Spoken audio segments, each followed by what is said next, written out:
Now to the natural disaster in Puerto Rico. Hurricane Maria left the U.S. territory devastated and disconnected.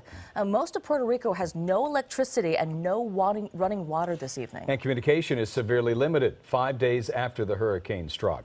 KCO9's Elsa Ramon joins us now live in the studio with the very latest on this tragedy. Well, Susie and Jeff, it's a very scary place to be right now. $1 billion was earmarked for recovery efforts in Puerto Rico. 25 additional National Guard members were deployed today, and thousands from tactical teams, the U.S. Army and U.S. Navy are on the ground, but many say they just aren't seeing the relief fast enough. No one has heard from Maria Montero since Hurricane Maria ravaged the island last week. Her daughter Jeanette feels helpless in Duarte and is worried sick, especially knowing that conditions in Puerto Rico are becoming more desperate with each passing hour. No luck, unfortunately. I last spoke with her on Sunday. I chit-chatted with her briefly on Facebook on Tuesday prior to the hurricane arriving to Puerto Rico, and she said she was going to be okay. With nearly all the power out, many are trapped. This satellite photo from NOAA shows Puerto Rico before and after Hurricane Maria swept through, with most of the island in total darkness. It could be months before power is restored. FEMA tweeted today 10,000 plus federal staff are on the ground in Puerto Rico and the U.S. Virgin Islands assisting with search and rescue, restoring power and moving commodities. But those stuck without food, water, gas for generators, or ways to communicate with loved ones, help seems slow to arrive.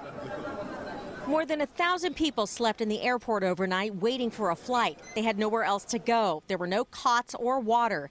Children were bathed in sweat as parents tried to keep them calm.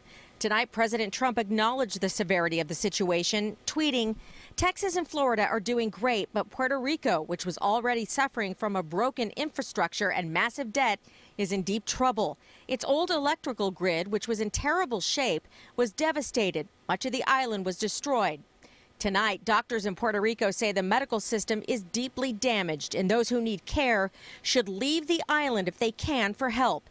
Many on social media have asked the U.S. Navy to send its massive floating hospital, the USNS Comfort, to the island.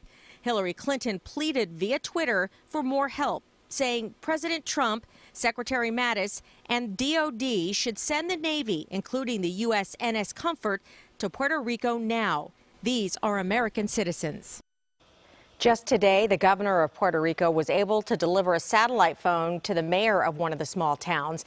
The head of Puerto Rico's Telecommunications Alliance wrote to President Trump today, warning things will get worse unless there is fuel to supply generators. Susie, back to you. Elsa.